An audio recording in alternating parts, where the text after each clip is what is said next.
Book title: The Modern Prince or Princess. Machiavelli's timeless guide to conquering your daily kingdom. Forget the old rules. Embrace the strategic mindset. Build an empire of your life. Do you ever feel like you're playing a game without knowing the rules? You work hard, you follow instructions, you believe in fairness, and yet you watch as others, seemingly less deserving, leapfrog you for the promotion, the project, the recognition you crave. You're left wondering, what is their secret? For 5 centuries, that secret has been hidden in plain sight, locked away in a book so infamous, its author's name has become a synonym for evil. We've been taught that to be Machiavellian is to be ruthless, manipulative, and corrupt. But what if that's the greatest lie ever told to keep you from your own power? The Modern Prince or Princess is the key that unlocks this forbidden text, revealing it not as a guide to tyranny, but as a revolutionary playbook for the modern world. This is not a history lesson. It's an insurgency against mediocrity. Inside, a master strategist decodes Machiavelli's timeless, controversial, and brilliant principles to help you conquer the only kingdom that matters, your own life. Within these pages, a startling mystery unfolds. Discover why the most powerful people in the world don't just work hard, they operate on a hidden set of rules that governs influence, perception, and power. Unveil the art of being both the lion and the fox, the dual persona required for success, and the secret to knowing when to roar with strength and when to move with cunning. Learn how to navigate the intricate web of alliances and rivalries in any environment, turning critics from threats into your most unwitting assets.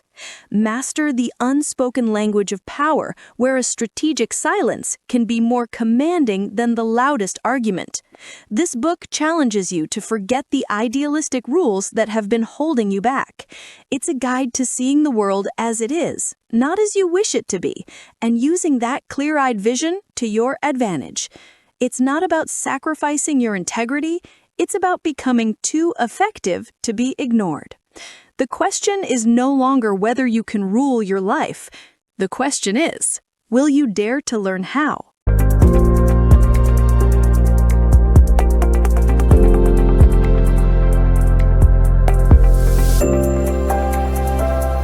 Introduction: The Devil You Know and Why He's Your New Life Coach.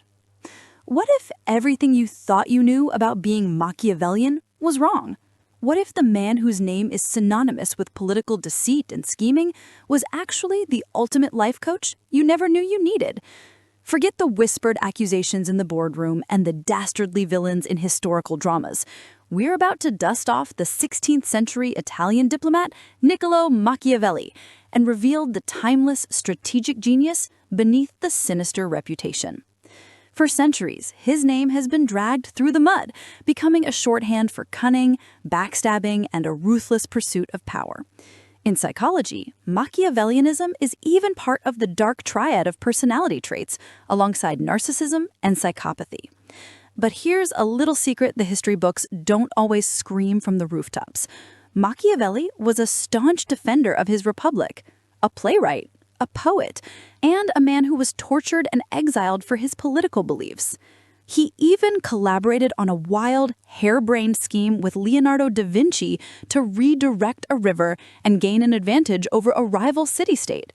This was a man of action, a keen observer of human nature, and most importantly for us, a master strategist. This book isn't about turning you into a tyrant, unless you're conquering a mountain of laundry, in which case, all power to you. It's about embracing the strategic, realistic thinking that made Machiavelli a force to be reckoned with. We'll take his core principles, forged in the cutthroat world of Renaissance Florence, a place of warring city-states, powerful families like the Medici, and a rigid social hierarchy, and apply them to the battlegrounds of your daily life. Think of it as the princess for the modern age, a guide to conquering your own daily kingdom, whether that's the corporate jungle, the dating world, or the ambitious goals you've set for yourself. In a world that's more competitive and complex than ever, playing by the old, idealistic rules can leave you feeling powerless and frustrated. We're constantly navigating our own versions of office politics, where a political animal who spends more time schmoozing than working gets the promotion you deserved. We see strategic maneuvering in our personal relationships and grapple with how to get ahead without sacrificing our integrity. Machiavelli's timeless wisdom offers a new perspective, not on how to be ruthless, but on how to be effective. Throughout these pages, you'll discover how to master the art of observation. Learn to read the dynamics of any situation, whether it's a team meeting or a first date. Embrace strategic action. Move beyond simply working hard to working smart, making calculated moves that align with your long-term goals. Cultivate a powerful persona. Understand the importance of perception and how to project confidence and competence. Navigate complex social landscapes. Build alliances, manage rivalries, and protect yourself from the manipulative tactics of others. This journey will be insightful, a little provocative, and yes, even humorous. After all, as the ancient Greek philosopher, Socrates, who was also no stranger to being misunderstood, might have quipped, "My advice to you is get married. If you find a good wife, you'll be happy. If not, you'll become a philosopher." By the end of this book, you'll not only see Machiavelli in a new light, but you'll also have a powerful new set of tools to build your own empire, one strategic decision at a time. Forget the old rules. It's time to embrace a strategic mindset and conquer your daily kingdom.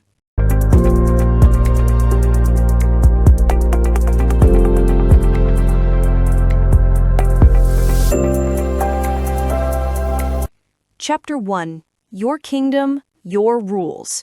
Crown yourself the modern prince/princess of your life. All right, let's get down to brass tacks. When you hear the word kingdom, you're probably picturing moats, dragons, and a questionable water supply. But forget all that. For our purposes, your kingdom is everything you have the power to influence. It's your career, with its treacherous ladder and occasional fire-breathing boss. It's your relationships, a messy, beautiful landscape of alliances, treaties, and the occasional civil war. It's your bank account, your physical well-being, and that ambitious side hustle you've been dreaming about.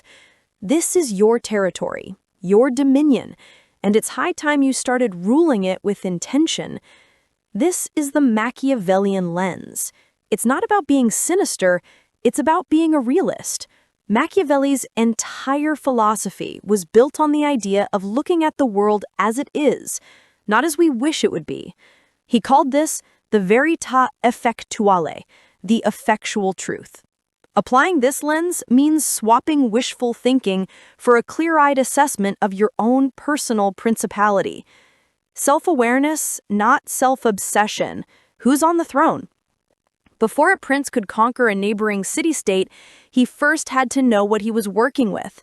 How many soldiers did he have? Were they loyal?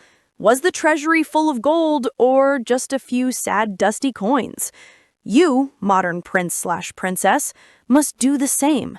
And that starts with a brutally honest look in the mirror. This isn't a call for navel-gazing or endless journaling about your feelings. Unless that's your thing, you do you. This is a strategic audit. What kind of ruler are you really? Let's be honest. The benevolent procrastinator?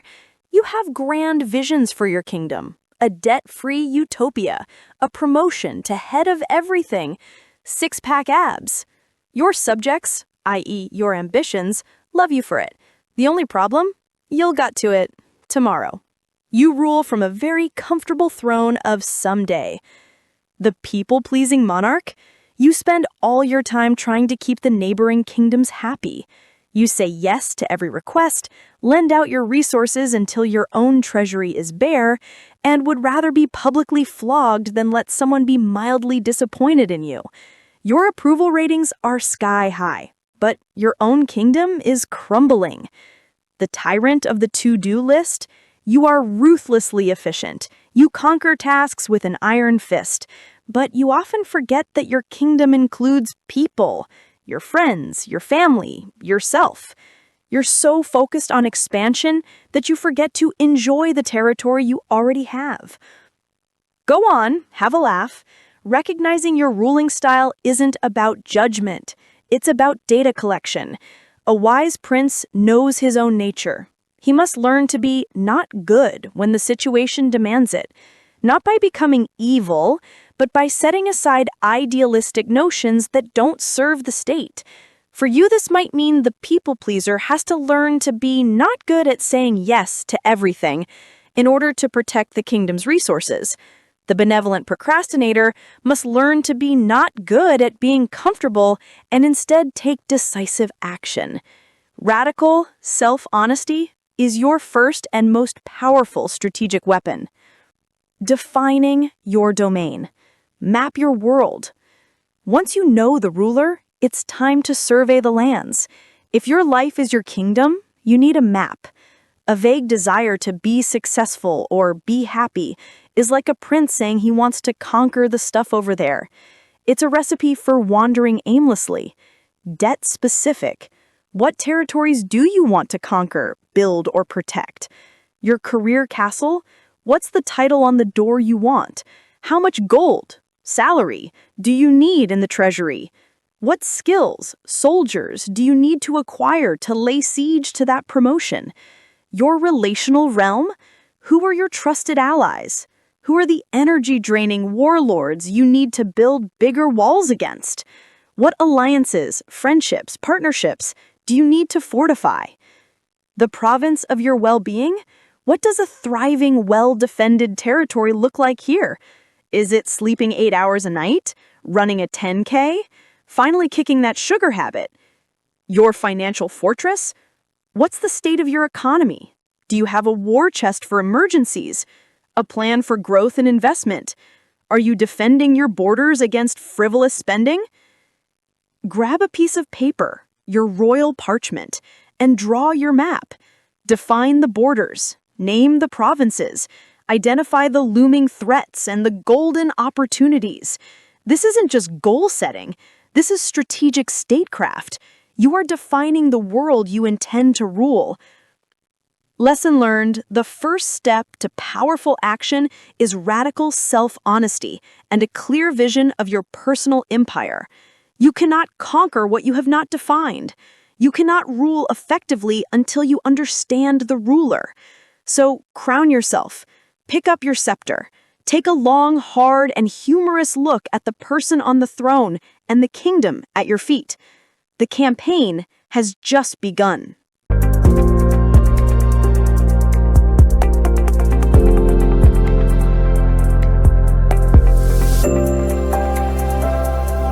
Chapter 2. Naked Truths. Ditching the rose-tinted glasses for reality's power play. Let's play a game. Imagine you're at a potluck. You, being a thoughtful and optimistic soul, assume everyone will bring a delightful variety of dishes. You show up with a modest but tasty salad. But when you arrive, you discover a horrifying truth. Everyone else also thought someone else would bring the main course. The result? A table groaning under the weight of 7 quinoa salads and a lone, sad bowl of potato chips. Your faith in humanity dies a little, and you spend the evening picking croutons out of your teeth, dreaming of a cheeseburger. This, in a nutshell, is the danger of seeing the world as you wish it to be. It's a recipe for disappointment and a strategically weak position.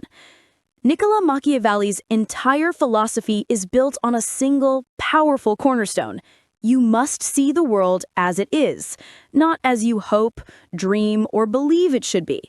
This isn't about being a pessimist. It's about being a realist. Ditching the rose-tinted glasses is the first, most crucial power play you can make in your own kingdom.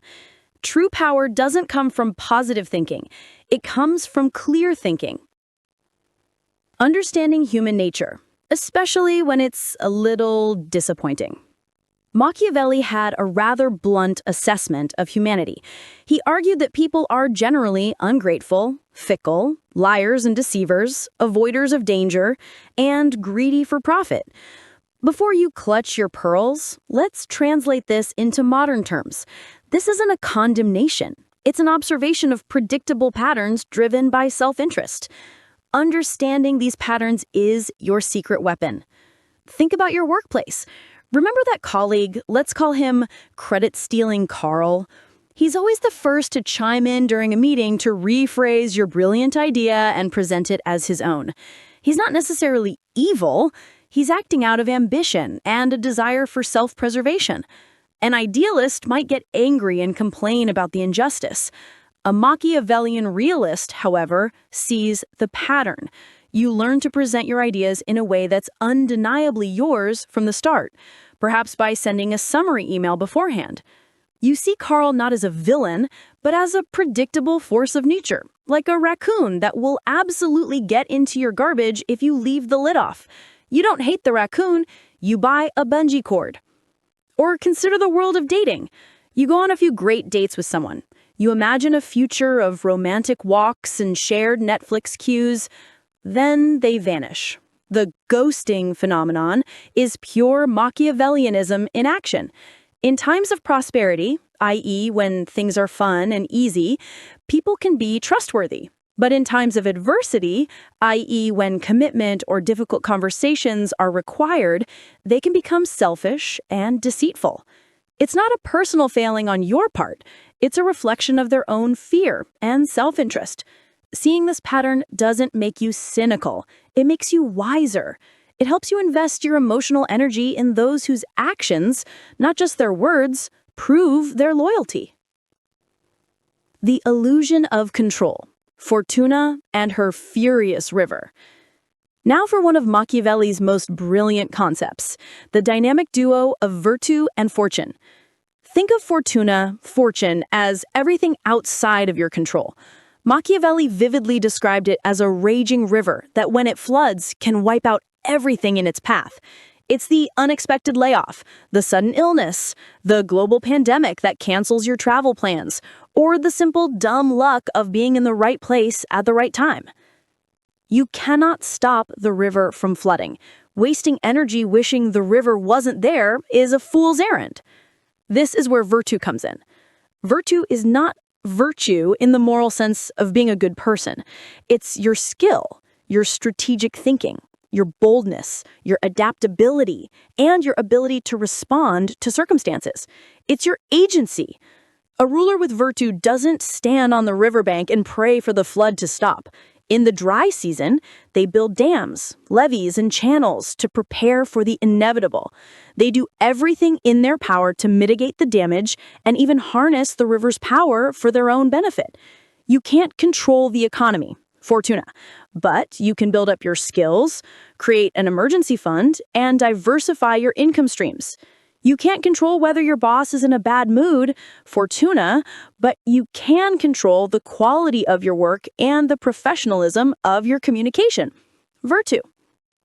Focus your energy where it matters. So much of our anxiety comes from trying to command the river of fortune. The modern prince/princess wastes no time on this. They accept the reality of the flood and get to work building their defenses. They know that fortune may govern half of our lives, but the other half is absolutely ours to command. Lesson learned. True power comes from facing reality head-on, understanding the currents of human interaction, and acting accordingly. When you stop wishing the world were different, you free up an immense amount of energy to master the world as it is. Stop trying to predict the flood and start building your dams.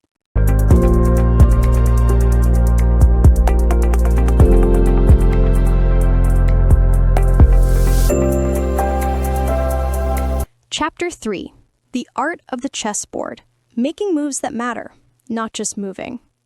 Have you ever had one of those days? You know the one. You're a whirlwind of activity. You answer 117 emails, each one a mini crisis. You run to 3 different meetings, contributing synergistic solutions and actionable items. You create spreadsheets, you update trackers, you organize your desk, and you even, in a fit of wild productivity, finally water that sad-looking office plant. At the end of the day, you collapse into the couch, utterly exhausted, a true martyr of the modern workplace. But then, a terrifying question whispers in the back of your mind. What did I actually accomplish? You weren't lazy, you were busy. But being busy and being strategic are two entirely different things. You were a hamster on a wheel, spinning furiously, but going nowhere. A modern princess, however, is a chess master. A hamster reacts to the wheel. A chess master surveys the entire board. Every single move is deliberate, calculated, and serves a larger purpose. This chapter is about getting you off that hamster wheel and in front of your own personal chessboard. Strategy over stumbling. Are you an archer or an octopus? Imagine an octopus trying to shoot an arrow. It has 8 arms, so it grabs 8 arrows and just flings them all in the general direction of the target. It's a flurry of motion. It looks incredibly productive, but most, if not all of the arrows will miss. Now picture a master archer. They have 1 arrow, they take their time, they check the wind, they steady their breath, they aim, and they release. 1 arrow, 1 bullseye. Most of us live our lives like that octopus, flinging our energy and attention in a dozen different directions, hoping something hits the mark. We stumble from task to task, reacting to whatever pops into our inbox. A strategic ruler, a Machiavellian archer, knows that frantic activity is the enemy of impactful progress. The next time you sit down to work, don't just ask, what's on my to-do list? Ask, which one of these tasks is a pawn-level move, and which one is a queen-level move? Which action, if taken today, will set up a victory 3 moves from now? Defending your time and energy for those queen-level moves, the difficult project, the crucial conversation, the skill you need to learn, is the essence of strategy. Everything else is just moving pieces around. Foresight and planning. What's their next move? A novice chess player only thinks about their own next move. A master thinks 3, 5, 10 moves ahead, considering all the possible responses of their opponent. This is the art of foresight, and it's essential for ruling your kingdom. Before you make any significant move, you must ask yourself the Machiavellian question. And then what? Let's say you want to ask for a raise. The hamster's move. You feel underpaid, so you march into your boss's office, demand more money, and are shocked when they say no. You were only thinking about your own move. I will ask. The princess's move. You survey the board. You start by mapping out your accomplishments and quantifying your value over the last year. You anticipate your boss's potential objections. The budget is tight, or it's not the right time. You prepare counter moves for each one with evidence and data. You consider the timing. Is the company celebrating a recent win? Is your boss in a good mood? You think beyond the initial yes or no. If they say yes, what new expectations will come with it? If they say no, what is your next move? A request for a performance review in 3 months? A plan to start looking for a new kingdom entirely? You're not just making a request, you're launching a campaign.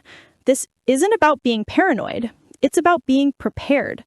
By anticipating challenges and opportunities, you transform from a pawn reacting to the game into the player controlling the pieces. Seizing the occasione, when luck and preparation collide. Here's one of Machiavelli's most electrifying concepts. Occasione, the opportune moment.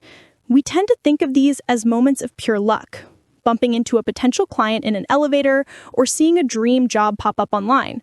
But Machiavelli knew that fortune, as we discussed, is a fickle goddess. She only favors those who are prepared to receive her gifts. Occasione is that fleeting moment where the door of opportunity cracks open. Your job isn't to wait for the door to appear. Your job is to be standing right next to it, oiled and ready the second it does. Think of it this way. Luck is when your relentless preparation has a chance encounter with an opportunity. The job you want is posted. You're lucky you already have your resume polished and a list of your key accomplishments ready to go. You get 5 minutes with a senior executive. You're lucky you've already practiced your elevator pitch and know exactly what you want to say. The strategic ruler is always preparing their army, even in times of peace. They're constantly honing their skills, building their network, and clarifying their goals. That way, when the opportune moment, the occasione, arrives, they don't have to scramble. They can act with the swift, decisive force Machiavelli called impetus. They seize the moment because they were ready for it all along. Lesson learned. Stop reacting and start architecting. Strategic thinking transforms busy work into impactful progress. Every day you have a choice. You can be the hamster, spinning furiously, or you can be the chess master, calmly surveying the board and making the one move that will change the entire game. Your move.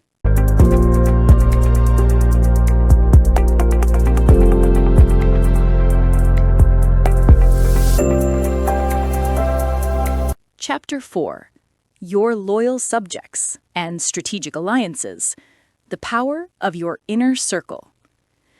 No one likes a group project, let's be honest. It's a universal truth that summons flashbacks of high school history presentations where you, the diligent future ruler, did all the work while your teammates contributed a half-eaten bag of chips and a poorly formatted title slide. This experience has conditioned many of us to believe in the myth of the solo genius, the lone wolf who builds an empire single-handedly. Well, I'm here to tell you that's a fairy tale, and a dangerous one at that. Niccolò Machiavelli would have scoffed at the idea. A prince without a strong inner circle was a prince waiting to be overthrown. His success depended entirely on the quality of his ministers, the strength of his alliances, and the loyalty of his subjects. The same is true for you. Your kingdom, your career, your goals, your life is not a solo mission. It's a team sport. And it's time to start recruiting your A-team. Building your cabinet, more than just a cheerleading squad. When Machiavelli advised a prince on choosing his ministers, he wasn't looking for yes men. He warned that a ruler surrounded by flatterers is doomed, living in a delusional echo chamber. A wise ruler, he argued, chooses intelligent, competent people and, crucially, gives them the freedom to speak the truth. Your personal cabinet shouldn't be a fan club. It should be a council of trusted advisors who are more invested in your success than in your feelings. Take a moment and think. Who is in your cabinet? Let's identify the key roles. The counselor, the unflinching truth teller. This is your most valuable and often most uncomfortable relationship. This is the friend who tells you, that brilliant business idea sounds exactly like 3 other companies that have already failed. This is the mentor who looks at your presentation and says, this is lazy. You can do better. They don't do it to be cruel. They do it because they see your potential and refuse to let you settle. They are the antidote to your own biases and wishful thinking. If you don't have someone who can tell you there's spinach in your teeth, both literally and metaphorically, you are ruling blind. The general, the mentor and sponsor. This is someone who has already conquered the territory you're trying to enter. They've fought these battles before.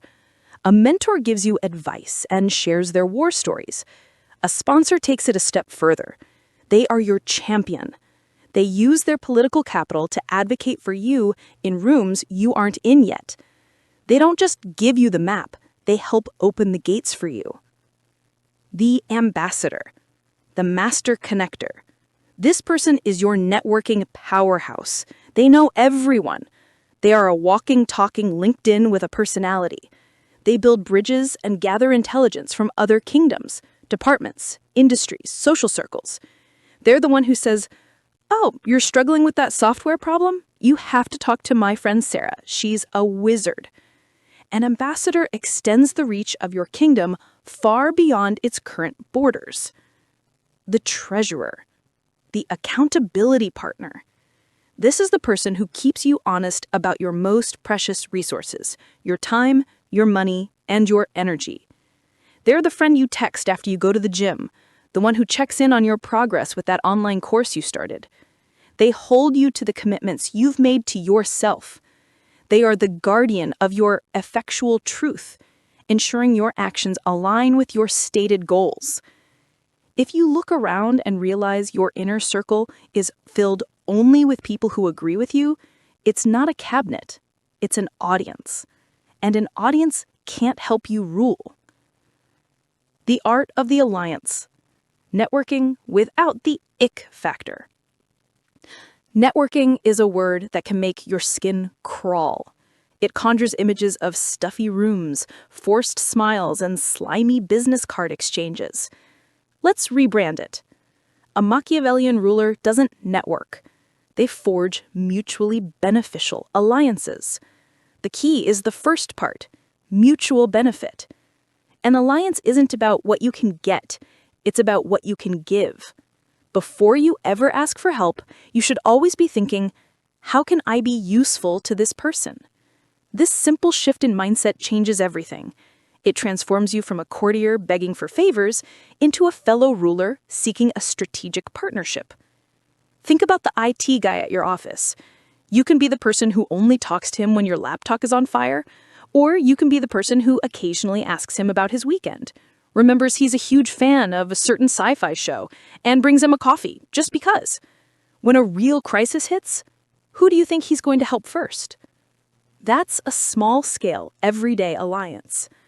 The rule is simple. Provide value first.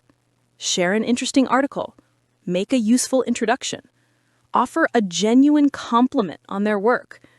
When you build a reputation as a giver, people will be lining up to join your cause when you eventually need to ask for something in return. Managing expectations, generosity, and its discontents. Here's a paradox Machiavelli pointed out. A prince who is famously generous will eventually run out of resources and be forced to tax his people heavily, leading them to despise him.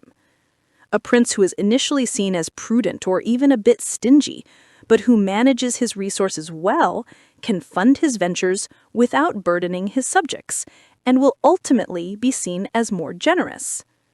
The lesson for the modern prince/princess? You cannot be all things to all people. Your time and energy are your kingdom's treasury. If you give them away freely to every request and every emergency, you will have nothing left for your own strategic priorities. The people-pleasing monarch eventually presides over a bankrupt kingdom. Learn the art of the strategic no. It isn't a rejection, it's a defense of your kingdom. Distinguish between your loyal subjects, the people who reciprocate and contribute to your life, and the freeloading courtiers who are only there for the handouts. True loyalty is built on respect for your leadership and competence, not on your ability to say yes to everything. Lesson learned. No ruler succeeds alone. Cultivate strong, strategic relationships to fortify your endeavors. Take a hard look at your inner circle. Are you surrounded by truth-tellers or flatterers? Are you building alliances or just collecting contacts? The strength of your throne depends on the people you choose to share your table with. Choose wisely.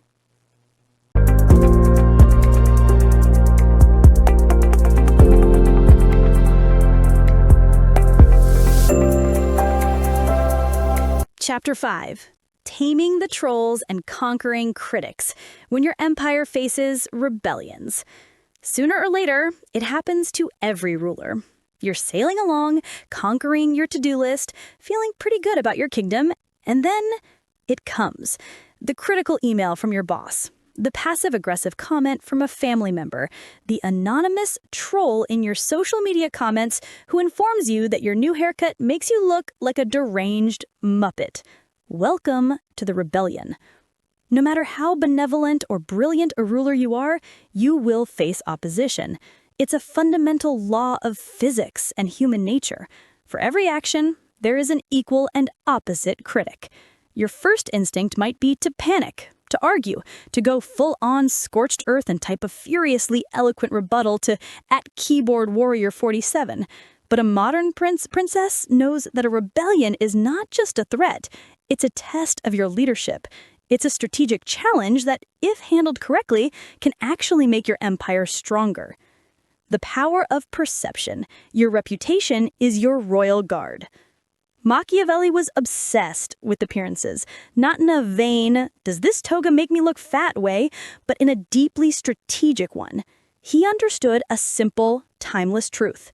People react to what they perceive to be true. Your reputation is your most valuable asset, your first line of defense. When adversity strikes, the perception of your character, are you seen as competent, stable, and in control, is what will determine whether people rally to your side or join the mob with pitchforks. Think about a time you made a mistake at work. A real blunder. The kind that makes your stomach do a little flip-flop. The hamster's response? You panic. You try to hide the mistake, hoping no one notices. When they inevitably do, you get defensive. You blame the confusing instructions, the slow software, Mercury being in retrograde, anything but your own actions. You create the perception of being unreliable and untrustworthy. The princess's response?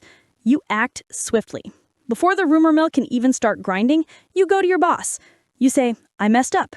Here's what happened, here's the potential impact, and here are the 3 steps I'm already taking to fix it.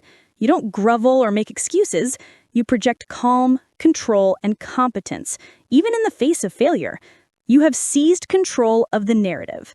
In one stroke, you have transformed a potential disaster for your reputation into a demonstration of your leadership. You've shown you are the kind of ruler who is not defined by their mistakes, but by how they respond to them. You are the chief storyteller of your own kingdom. When a crisis hits, tell the story you want people to hear and tell it first. Choosing your battles. Annihilate, disarm, or ignore. When faced with dissent, Machiavelli laid out a few stark options for his prince, generally boiling down to this. You either crush your enemies completely, or you win them over. The worst thing you can do is inflict a minor injury, one that angers them but leaves them strong enough to seek revenge. Let's apply this to the modern battlefield of critics and trolls. Annihilate, the strategic takedown. This is your rarest and most high-stakes move, reserved for serious threats to your kingdom, a malicious rumor that could damage your career, for example. This isn't about an emotional outburst.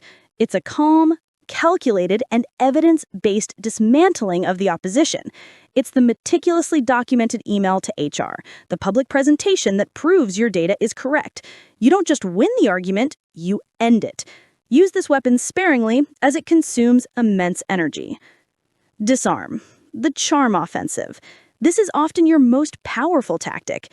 It involves turning a critic into an ally. Is a colleague constantly challenging your ideas in meetings? Instead of battling them publicly, take them for coffee. Ask for their opinion. Say something like, I've noticed you have a real talent for spotting potential problems in a plan. I'd actually love to get your eyes on this next proposal before I present it.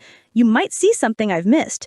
You've just taken their critical energy and redirected it to your own benefit. You've honored their strength and invited them into your inner circle. It's incredibly difficult to keep attacking someone who has asked for your help. Ignore, the royal shrug. This is your default setting for the vast majority of opposition, especially the anonymous trolls online. A prince does not engage in arguments with every disgruntled peasant in the village square. It is beneath you. Your time and attention are your kingdom's most finite resources. Wasting them on a pointless battle with @keyboardwarrior47 is a strategic blunder.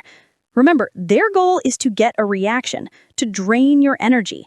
By ignoring them, you deny them their victory. Silence is a statement of power. It says, you are not a threat to my empire. Turning threats into opportunities, the art of the strategic pivot. Setbacks are inevitable. A project you championed gets canceled. A promotion you were counting on goes to someone else. Your foolproof business plan proves to be, well, quite foolish.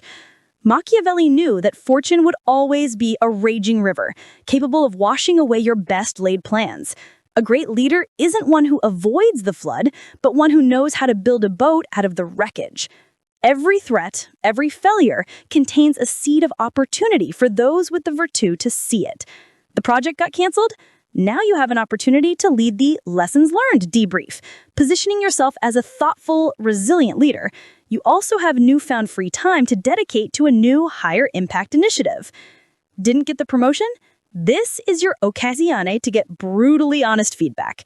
Ask the hiring manager, Beyond the person you chose, what skills or experiences would have made me an undeniable candidate? This setback is now a personalized roadmap for your professional development. It's no longer a failure, it's invaluable intelligence. Resilience isn't just bouncing back, it's now bouncing forward. It's about using the energy of the blow to propel you in a new and often better direction. When the walls of your castle are breached, you have the chance to redesign the fortress and build it back even stronger. Lesson learned. Adversity isn't the end. It's a test of your leadership. Learn to navigate conflict with grace and strategic advantage. The trolls and critics will always be there shouting from the cheap seats. A modern princess doesn't let the noise distract them. You control the narrative, you choose your battles wisely, and you see every setback as the setup for a comeback. Your empire is not defined by the absence of rebellions, but by your majesty in quelling them.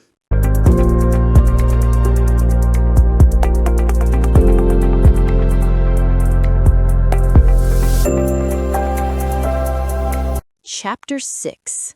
Lion or Fox?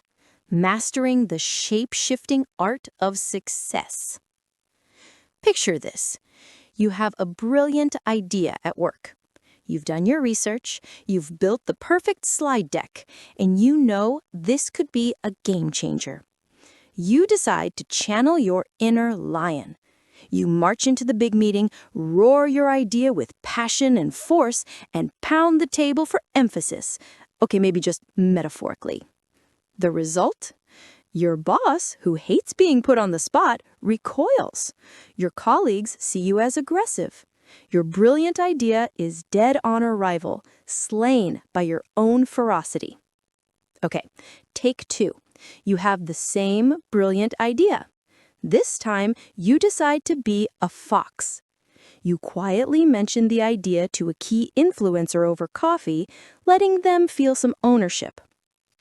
You subtly drop data points in team chats. You wait for the perfect moment in a meeting when your boss asks for solutions, and then you gently present your idea as a natural evolution of the current conversation. It works. The idea is celebrated. But then, a week later, a new challenge arises that requires a bold, decisive, and public stand, and your foxy subtlety is utterly useless. If you've ever felt like your go-to personality style, whether you're a natural lion or a cunning fox, has failed you, it's because you're trying to use a single tool for every job. Machiavelli knew that for a ruler to survive and thrive, they couldn't be just one thing. They had to be a shapeshifter. He famously wrote that a prince must learn to be both a lion and a fox. Why? Because the lion, in all his mighty power, can't see the traps set for him, and the fox, in all her cleverness, can't scare away the wolves. You need the strength of the lion to fight off the wolves, the big, obvious threats, and the cunning of the fox to avoid the snares, the hidden political traps. The virtue of adaptability, knowing when to roar and when to sneak. Mastering the art of success is about building your own personal menagerie. It's about knowing which animal to unleash at the right moment. Unleashing the lion. Lion mode is your power play. It's assertive, direct, and unapologetic. It's about taking up space and demonstrating strength. You deploy the lion when negotiating your salary. This is no time for subtlety. You must boldly and clearly state your case, backed by the strength of your accomplishments. Setting a firm boundary.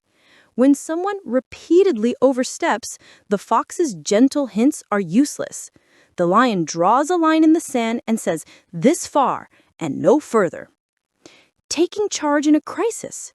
When everything is on fire, people don't need a clever memo. They need a leader to roar, "Here's the plan, let's go." Defending your team or your values.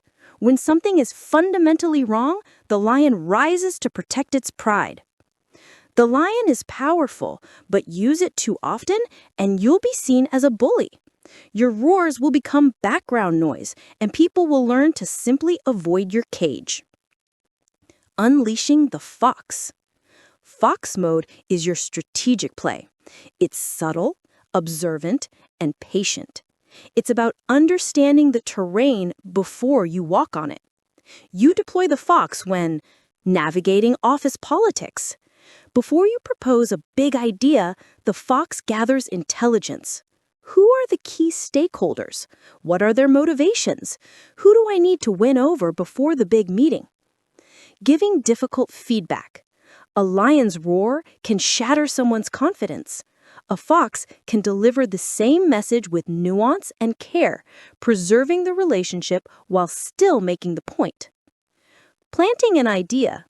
Sometimes the best way to get something done is to let someone else think it was their idea.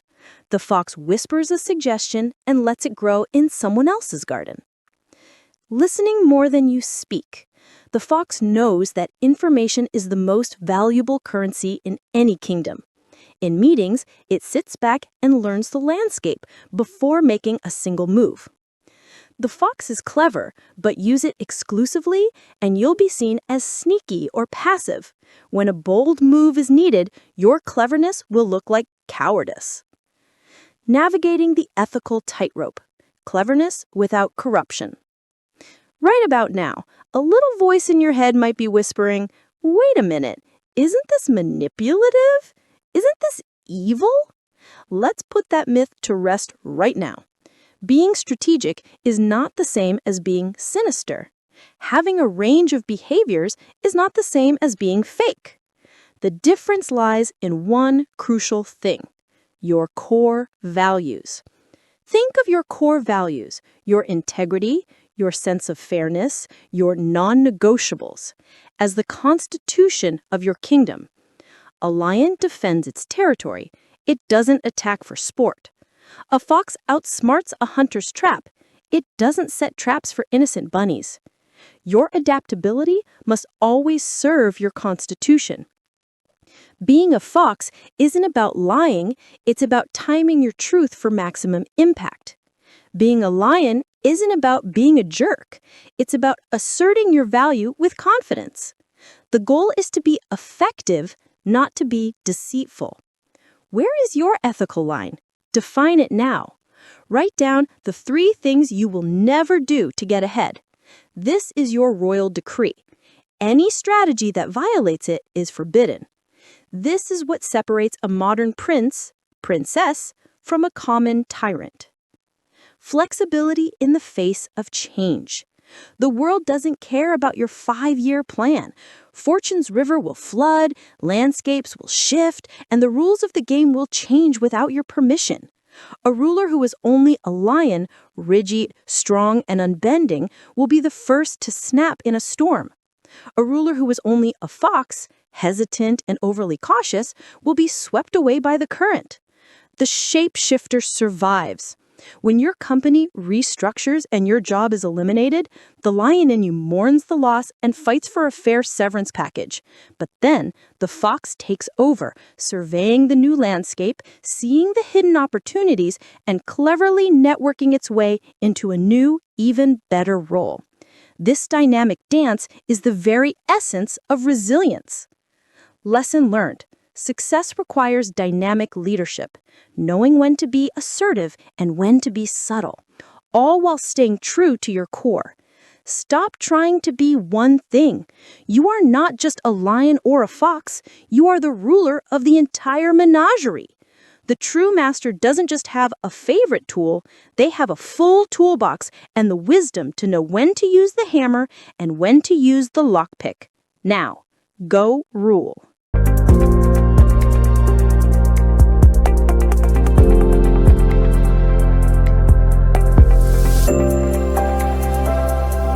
Chapter 7. The Currency of Credibility, Building a Reputation that Pays Dividends. Let's talk about 2 people you definitely know. First, there's Big Idea Bob. Bob is a legend in his own mind. He talks a magnificent game. He promises revolutionary results. He guarantees he'll have that report to you by noon. And he swears he's the most reliable person you'll ever meet. The only problem, Bob is a ghost. The report shows up 2 days late, riddled with errors. His revolutionary idea was just a half-baked thought he had in the shower. Following up with Bob requires a team of private investigators and a Ouija board. Then there's consistent Carol. Carol doesn't make grand pronouncements. She's not flashy, but when Carol says she'll do something, it gets done. On time, to a high standard, every single time. If she says she'll call you back in 10 minutes, your phone rings in 9. Her work isn't just good, it's predictably good. Now, a huge career-making project lands on your boss's desk. It's high stakes, high pressure, and needs a safe pair of hands. Who gets the call? Bob with his flashy promises? Or Carol with her silent track record of excellence? We all know the answer. Welcome to the most valuable currency in your kingdom, your credibility. Machiavelli understood that while it's nice to be loved, it is far more important for a ruler to be respected and seen as reliable. Your reputation isn't some fluffy personal branding exercise. It is a hard, strategic asset. It is the invisible force that determines whether doors open for you or slam shut in your face. More than just a brand, the architecture of your reputation. Forget personal branding. The term is too slick, too focused on marketing and logos. Let's call your reputation what it is, the fortress of your credibility. This fortress is built with 2 essential materials: competence, people believe you are skilled at what you do, and character. People believe you are trustworthy and reliable. You cannot build a strong fortress with only one. High competence, low character. This is the brilliant jerk. We've all worked with one. They might be a genius coder, a masterful salesperson, or a visionary artist, but they're also arrogant, untrustworthy, and impossible to work with. They get results, but they leave a trail of bodies in their wake. People use them for their skills, but no one trusts them. Their fortress has strong walls, but is built on a foundation of sand. High character, low competence. This is the lovable liability. They are the kindest, most well-intentioned person in the office. Everyone loves them, but their work is consistently late, sloppy, or just plain wrong. You trust their heart, but you can't trust their hands. Their fortress has a solid foundation, but the walls are made of straw. The modern princess understands that every single action is a stone placed in the walls of their fortress. Every project delivered on time, every promise kept, every honest admission of a mistake. These are the heavy, solid blocks that make your reputation unshakable. Every missed deadline, every flimsy excuse, every broken promise, these are the cracks that weaken the entire structure. Promises made, promises kept. Mostly. The Machiavellian nuance of trust.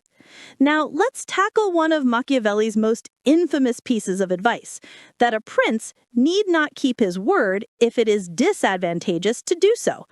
On the surface, this sounds like a license to be a lying scoundrel, but that's the amateur's interpretation. The strategic princess, understands the brilliant nuance behind the advice. It isn't about the virtue of lying, it's about the folly of making stupid promises. The lesson isn't to break your promises, but to be incredibly strategic about the promises you make. Think of your word as your royal seal. If you put it on everything, it becomes worthless. A wise ruler is careful and deliberate. The default setting. Your word is gold. To build a baseline of trust, 99% of your commitments must be honored. This is non-negotiable. This is how you accumulate credibility. The strategic art of under-promising. Big idea Bob loves to promise the moon. I'll get this done in an hour. Consistent Carol, knowing the task will take 3 hours, says, I can have this on your desk by the end of the day. When she delivers it in the early afternoon, she looks like a hero. She didn't work any harder. She just managed the promise with shrewdness. Always build a buffer. Under-promise, then over-deliver. The proactive renegotiation. Sometimes fortuna strikes. The server crashes, a key collaborator gets sick, the project is a bigger monster than you realized. You are going to miss the deadline. The amateur, Bob, ghosts. He hides, hoping no one notices. The prince, princess, acts. She goes to the stakeholder before the deadline and says, "A new challenge has emerged. Meeting the original deadline is no longer feasible. Here is my revised plan, and here is how I will get it done by Tuesday." This is not breaking a promise. This is professionally managing a commitment. It demonstrates foresight, honesty, and control. Paradoxically, it can actually strengthen your reputation. The power of consistency, your royal dividend.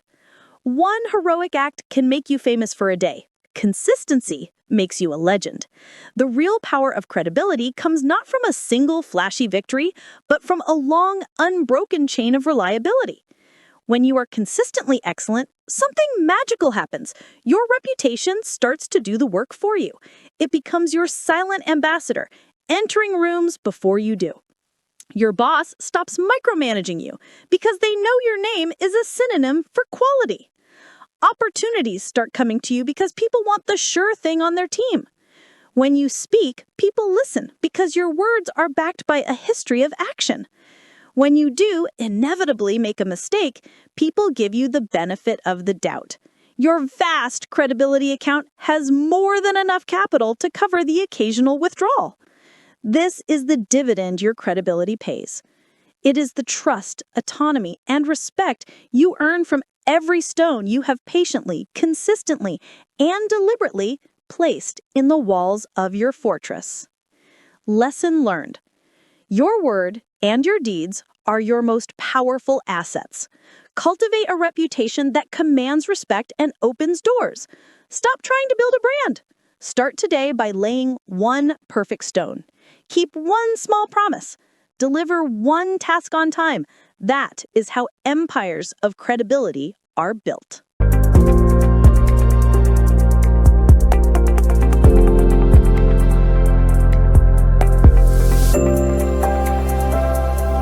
Chapter 8. Whispers and Roars.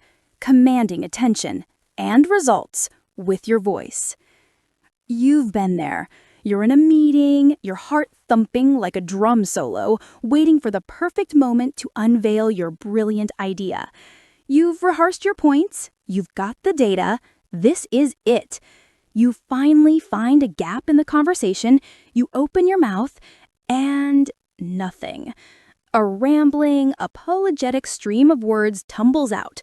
You use phrases like, "This might be a stupid idea, but," or, "I just think maybe we could." You trail off. The room's attention, which you held for a fleeting second, drifts away. Someone else speaks up, says almost the exact same thing you did, but with a confident roar, and is hailed as a genius. You weren't wrong, you were just quiet. Or, more accurately, you used the wrong voice at the wrong time.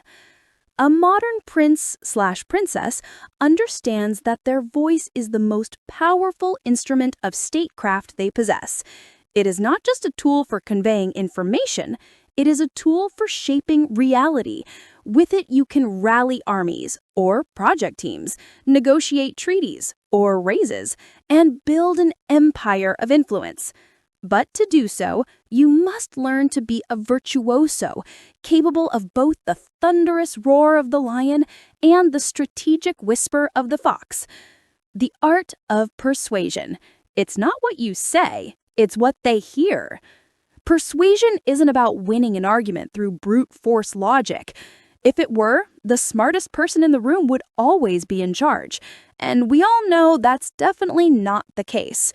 True persuasion is the art of planting your idea in someone else's mind and making them believe it's a magnificent flower they grew themselves. Machiavelli knew that people are not primarily moved by logic. They are moved by emotion and self-interest. To get your way, you must stop broadcasting on your own frequency and start tuning into theirs. Before you try to persuade anyone of anything, whether it's convincing your team to adopt a new workflow, your partner to agree on a vacation spot, or your toddler that broccoli is in fact delicious, ask yourself one question. What's in it for them? This is the golden key that unlocks almost any door. Your boss. Don't just say, "This new software will make my job easier." Say, "This new software will cut our department's processing time by 15%, which will make our entire team look incredibly efficient in the quarterly review." You've translated your need into their victory. Your family. Don't just say, "I want to go to the mountains for vacation." Say, "The mountain cabin has that amazing hiking trail you love. It's close to that antique shop Grandma was talking about, and it has a fire pit for the kids to roast marshmallows." You framed your desire as a collection of their desires. The toddler.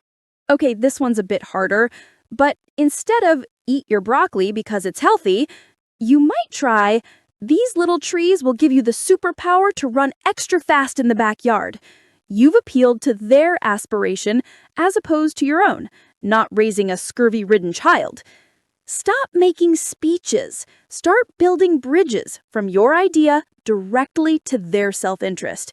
That is the art of persuasion. The psychology of influence, speaking their language. To truly influence people, you need to understand the predictable currents of human nature we talked about earlier. People are driven by a cocktail of fear, of losing something, and ambition, of gaining something. A masterful communicator knows how to speak to both. Think about how you frame a request. You can use a gain frame or a loss frame. Gain frame, appealing to ambition. If we adopt this new strategy, we have the opportunity to capture a whole new market segment. This is motivating and excites people about potential rewards. Loss frame, appealing to fear. If we don't adopt this new strategy, our biggest competitor will, and we risk losing our current market share within a year. This creates a sense of urgency and protects against complacency. Which one is better? Neither. The most effective leaders use both. They paint a glorious picture of the promised land, the gain, and also hint at the dragons lurking in the valley of the status quo, the loss. This combination is incredibly potent. It creates both a vision to run toward and a fire to run away from. Silence as a weapon, or a shield. The roar of the unsaid. In a world filled with noise, notifications, and endless chatter, one of the most powerful communication tools you have is silence. The amateur fears silence. They rush to fill every gap, terrified of the awkwardness. The prince/princess wield silence with precision. Here's when to deploy the strategic power of the void. In a negotiation, this is the classic. You state your price or your terms. Then you shut up completely. The other person is sitting with the tension. They feel an almost unbearable psychological need to fill the silence. More often than not, they will start talking. And in doing so, they may concede a point, reveal information, or sweeten the deal just to break the quiet. He who speaks next loses. When you're asked a difficult question, your knee-jerk reaction is to answer immediately, to prove you're on top of it. Resist. Take a deliberate pause. Take a sip of water. This does two things. First, it gives you a precious few seconds to formulate a better, more strategic answer. Second, it communicates that you are thoughtful and unflappable. It projects calm authority, not frantic reactivity. When you receive criticism, instead of immediately defending yourself, just listen. Let them say their piece. When they finish, leave a beat of silence. This silent space often encourages them to say more, sometimes even softening their own critique. It shows you are strong enough to absorb their words without crumbling, and that you are considering what they said, rather than just waiting for your turn to argue. Silence isn't empty space. It's a strategic space. It's where you think, where the other person reveals themselves, and where your words, when you finally choose to speak them, land with 10 times the impact. Lesson learned: effective communication is the ultimate tool for a modern leader, allowing you to move mountains with the power of your ideas. Stop thinking of your voice as a simple transmitter of facts. It is a complex instrument of influence. Learn when to roar with passion, when to persuade with a well-aimed whisper, and when to command the entire room with a powerful, strategic silence.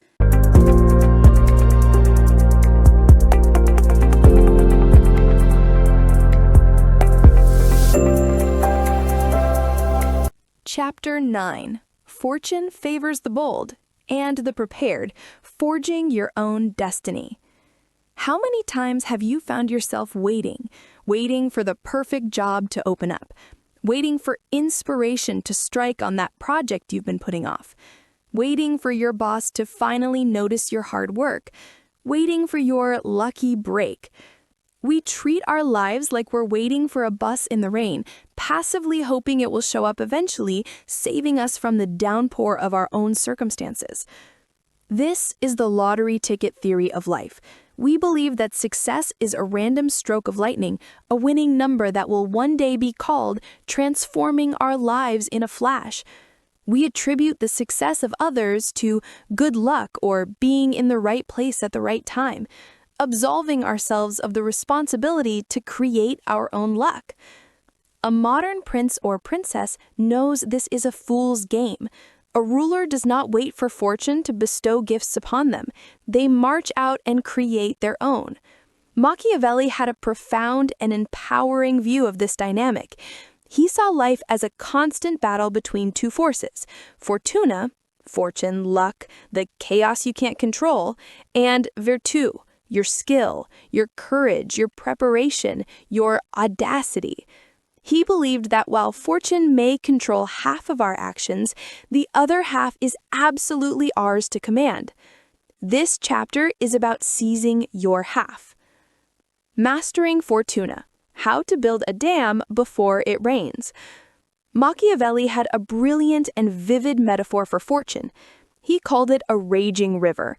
When the river floods, it is an unstoppable, destructive force, wiping out everything in its path. There is nothing you can do to stop a flood once it's raging. It is pointless to stand on the riverbank and wish it would stop. This is fortuna, the unexpected layoff, the market crash, the sudden illness, the global pandemic. It is the chaotic, unpredictable nature of life itself. But what does a person with virtù do? They don't wait for the flood. In the calm, dry seasons, they get to work. They build dams, dikes, and channels. They prepare their defenses. They do everything in their power to mitigate the river's destructive force so that when the inevitable flood comes, its power is channeled, controlled, or at the very least, survived. Stop and ask yourself, what dams are you building in your own kingdom right now, during your dry season? Financial dams. Are you building an emergency fund? Are you investing in your retirement? Or are you living paycheck to paycheck, completely exposed to the first sign of a flood? Career dams. Are you learning new skills that make you invaluable? Are you nurturing your professional network before you need it? Are you keeping your resume and LinkedIn profile sharp even when you're happy in your job? Or are you letting your skills atrophy, waiting for the flood of a restructure to find you unprepared? Well-being dams. Are you consistently getting enough sleep, eating well, and exercising? Are you managing your stress? Or are you running on fumes, guaranteeing that the first wave of pressure will wash you away? Luck is what happens when your years of building dams, virtù, meet the sudden storm. You aren't lucky to survive the layoff. You were prepared. You didn't get lucky by landing that dream job. Your years of preparation meant a single fleeting opportunity. Stop waiting for the storm and start building your dams. Proactivity, not passivity. Seize your throne. Being passive is being a subject in your own kingdom. You are beholden to the whims of others, your boss, the economy, your circumstances. You react to the world. A ruler is proactive. A ruler acts upon the world. They don't just have a wish list, they have a battle plan. Take a look at these two mindsets. The passive subject, the proactive prince or princess. I hope I get that promotion. I will define my path to promotion and execute my plan. I wish I had more energy. I will commit to a sleep and nutrition plan to increase my energy. Why do bad things always happen to me? What can I learn from this setback to make me stronger? I'll start my business when the time is right. I will take the first small, concrete step to start my business today. Proactivity is the ultimate expression of virtù. It is the declaration that you are the primary agent of change in your own life. It's the shift from I have to I choose to, from I wish to I will. This doesn't mean you can control everything. The river will always flood, but it means you take absolute ownership of your half of the equation. You are the governor of your kingdom, so govern. Resilience and recovery when the river wins a battle. Sometimes, despite your best laid plans and strongest dams, the river of fortune will breach your walls. You will fail. You will get rejected. You will be knocked down. This is not the end of your reign. This is a strategic retreat. Machiavelli's prince would never view a lost battle as a final defeat. It was instead a priceless opportunity to gather intelligence. Why did the wall break? What was the enemy's unexpected tactic? What weakness was exposed? A failure is not a verdict on your worth. It is simply a data point. You didn't get the job? Fantastic! You just received a free, real-world education on exactly where the gaps are in your resume or your interview skills. The rejection is now your new curriculum. Your product launch flopped? Congratulations! You just saved yourself years of investing in the wrong idea. The market has given you invaluable data. Now you can pivot and build what it actually wants. Resilience is not just about gritting your teeth and getting back up. It's about getting back up smarter. It's the ability to look at the rubble of a defeat and see not a disaster, but the raw materials to build a much stronger fortress. Lesson learned. You are the author of your own story. Embrace your agency, act with courage, and architect the life you've always envisioned. Stop waiting for the bus. Stop waiting for the lottery ticket. The river is rising. Pick up your shovel, draw your plans, and start building your dams. Fortune doesn't favor the lucky. It favors the rulers who have the audacity to make their own.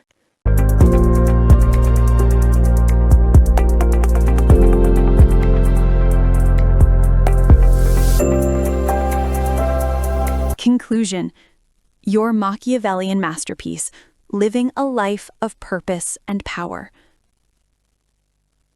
And so we arrive at the end of our journey together, but at the very beginning of your reign. Look back for a moment at the territory we've covered. You began as a subject in your own life, perhaps feeling tossed about by the whims of fortune and the will of others. Now, you stand as a ruler, armed with a new perspective and a formidable set of tools for statecraft. You have learned that your life is your kingdom, and you alone, are fit to wear the crown. You've learned to see the world not through the rose-tinted glasses of wishful thinking, but through the power play of reality.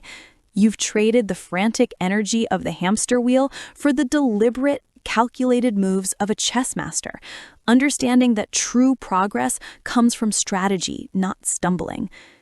You know that no ruler succeeds alone and have begun the essential work of building your cabinet of trusted advisors and forging alliances that fortify your position. You are no longer terrified of the trolls and critics who launch rebellions from the cheap seats. You now possess the grace and strategic advantage to manage your narrative and turn threats into opportunities. You have embraced your inner menagerie, mastering the shape-shifting art of being both the bold lion and the shrewd fox, adapting your approach to conquer any challenge. You understand that your reputation is not a brand, but a fortress built stone by stone with the currency of credibility.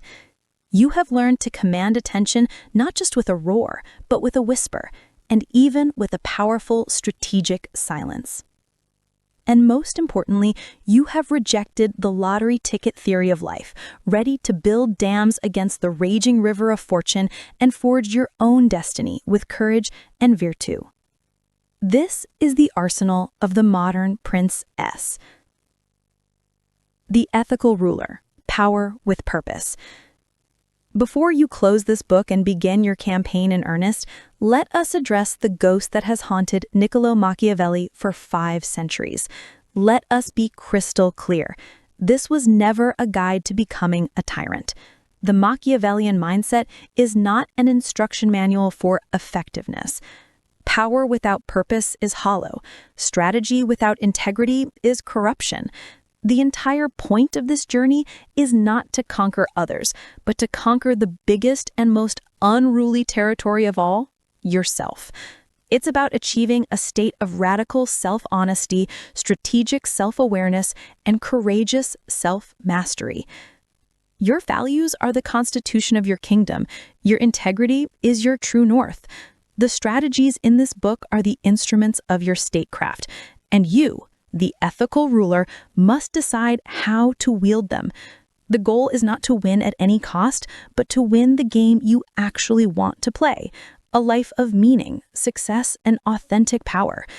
It's about being effective enough to protect what you value, to champion the people you love, and to build an empire that reflects your deepest principles. This is not about being evil, it's about refusing to be a pawn. Your reign begins now. You have the philosophy, you have the playbook. Now all that matters is action. Reading this book was the council of advisors. Closing it is the call to arms. The world is full of armchair princes and princesses who have grand theories but never make a move. That is not you. Not anymore. Your reign does not begin tomorrow or next week or when the time is right. The time is never right. The moment is now. I challenge you, before you even put this book down, to make one small strategic move. Not a grand, sweeping gesture, but a single, deliberate act. Send that one email you've been dreading, but frame it from the perspective of the recipient's self-interest. Identify one lion move and one fox move you can make this week. Take 5 minutes to survey your kingdom and write down one clear, conquerable objective for the next month. Quietly say no to one small request that would drain your treasury of time and energy. This is how it starts, not with a coronation, but with a choice, a single, powerful, proactive decision. You hold within you the potential for a masterpiece, a life built not by accident, but by design. A life of purpose, power, and profound impact. The principles of a 16th century diplomat once whispered in the courts of Florence are now yours to command in the boardroom, the living room, and the quiet moments where you decide who you are going to be. Forget the old rules, embrace the strategic mindset. The throne has been vacant for long enough. Go build your empire.